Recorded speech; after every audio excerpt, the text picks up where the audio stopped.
Hi all, എല്ലാവർക്കും വിനാഷ് ബ്ലോസമിൻ്റെ പുതിയൊരു വീഡിയോയിലേക്ക് സ്വാഗതം. എല്ലാവരും സുഖമായിരിക്കുന്നു എന്ന് വിശ്വസിക്കുന്നു. നമ്മൾ വളരെ പക്വതയുള്ളവരാണ് അല്ലേ?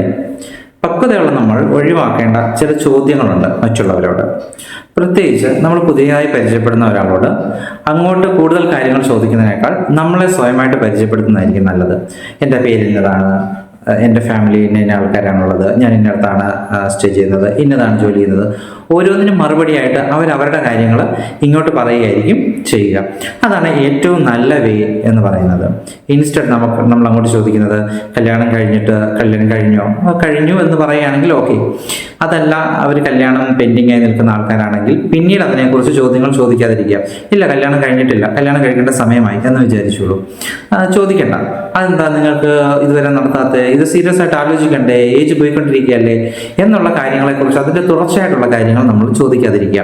കാരണം എല്ലാ മനുഷ്യരും വിവാഹം വേണം എന്ന് വിചാരിക്കുന്ന എല്ലാ ആളുകളും കുറഞ്ഞത് പക്ഷം ഒരു 27-28 വയസ്സ് മുതൽ, ഒരുപക്ഷെ അതിന് മുമ്പ് തന്നെ, പെൺകുട്ടികളാണ് അതിന് മുമ്പ് തന്നെ ആലോചനകളും കാര്യങ്ങളും ഒക്കെ തുടങ്ങിയിട്ടുണ്ടാകും. എന്തോ ഒരു കാരണം കൊണ്ട് അത് നീണ്ടു പോകുന്നു എന്ന് മാത്രമേ ഉള്ളൂ.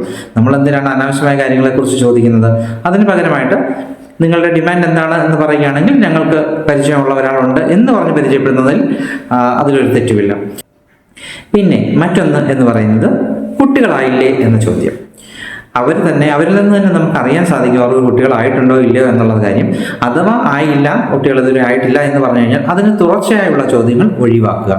നമുക്ക് ചോദിക്കേണ്ട കാര്യമില്ല, ഇതുവരെ എന്താണ് ട്രീറ്റ്മെന്റ് എടുക്കാത്തത്, കല്യാണം കഴിഞ്ഞിട്ട് ഇത്രയും വർഷമായില്ലേ. നമ്മുടെ നാട്ടിൽ എല്ലാവരും എഡ്യൂക്കേറ്റഡ് ആയിട്ടുള്ള ആളുകളാണ്. ഒരു വിവാഹം കഴിഞ്ഞു കഴിഞ്ഞാൽ ഒരു 1-2 വർഷത്തിനുള്ളിൽ കുട്ടികൾ വേണം എന്ന് ആഗ്രഹമുള്ളവരാണ് നല്ലൊരു ശതമാനം ആളുകൾ. അപ്പോൾ 2 വർഷത്തിനുള്ളിൽ ആയില്ല എന്നുണ്ടെങ്കിൽ അവർ തീർച്ചയായിട്ടും ഒരു ട്രീറ്റ്മെന്റ് എടുത്ത് തുടങ്ങിയിട്ടുണ്ടാവും. അല്ലെങ്കിൽ അവർക്ക് എന്താണ് പ്രശ്നം എന്നുള്ളത് അത് അവർ സോൾവ് ചെയ്ത് തുടങ്ങിയിട്ടുണ്ടാവും. അപ്പം നമ്മുടെ ഒരു അഡീഷണൽ എക്സ്പേർട്ട് അഡ്വൈസ് അവർക്ക് വേണമെന്ന് തോന്നുന്നില്ല.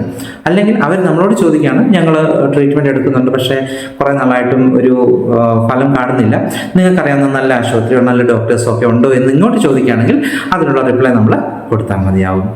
പിന്നെ അടുത്ത ഒരു കാര്യം എന്ന് പറയുന്നത്, പ്രായമായ മക്കളുള്ള അച്ഛനമ്മമാരോട് ഇവരിങ്ങനെ നിർത്തിയാൽ മതിയോ, കെട്ടിച്ചു വിടണ്ടേ എന്നൊരു ചോദ്യം തീർച്ചയായിട്ടും നമ്മൾ ഒഴിവാക്കേണ്ട ഒന്നാണ്. കാരണം നമ്മളെക്കാൾ ഏറ്റവും കൂടുതൽ ഉത്തരവാദിത്വമുള്ളത് അവരുടെ മാതാപിതാക്കൾക്കായിരിക്കും.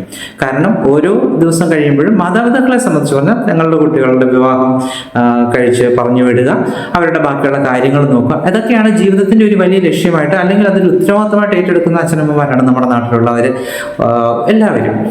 അപ്പോൾ ഇവരെ കെട്ടിച്ചു വിടണ്ടേ എന്ന് നമ്മുടേതായ രീതിയിൽ പുതിയൊരു ഉപദേശമൊന്നും നമുക്ക് കൊടുക്കേണ്ട ആവശ്യമില്ല. കാരണം അവർക്ക് ഓൾറെഡി അറിയാവുന്ന കാര്യമാണ്. അപ്പോൾ ഇതിനെക്കുറിച്ച് അതേസമയത്ത് അവർ ചോദിക്കുകയാണ്, അത് ഇത്രയും നാളായിട്ട് കല്യാണം നടക്കുന്നില്ല, കുറച്ച് ആരെങ്കിലും അറിയാവുന്ന അവരുണ്ടോ നിങ്ങളുടെ, അല്ലെങ്കിൽ അവരിങ്ങോട്ട് പറയാണ് കല്യാണമൊന്നും ആയിട്ടില്ല, ഞങ്ങൾ അന്വേഷിക്കുന്നുണ്ട്, നിങ്ങൾക്കറിയാവുന്ന ആരെങ്കിലും ഉണ്ടെങ്കിൽ അവരുടെ ഡിമാൻഡ് ചോദിച്ചിട്ട് നമുക്ക് പറഞ്ഞു കൊടുക്കാനായിട്ട് സാധിക്കും. അതിന് ഒരു തെറ്റുമില്ല.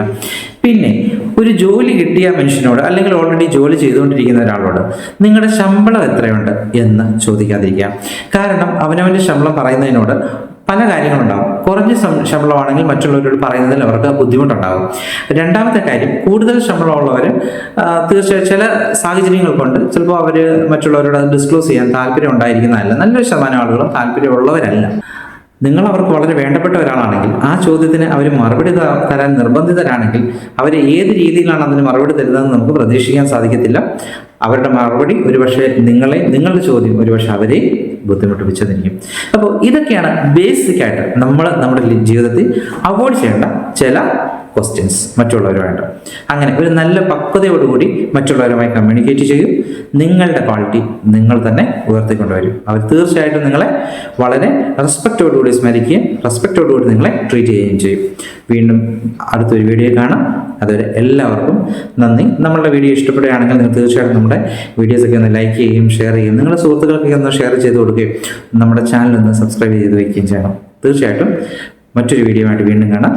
എല്ലാവർക്കും ശുഭദിനം.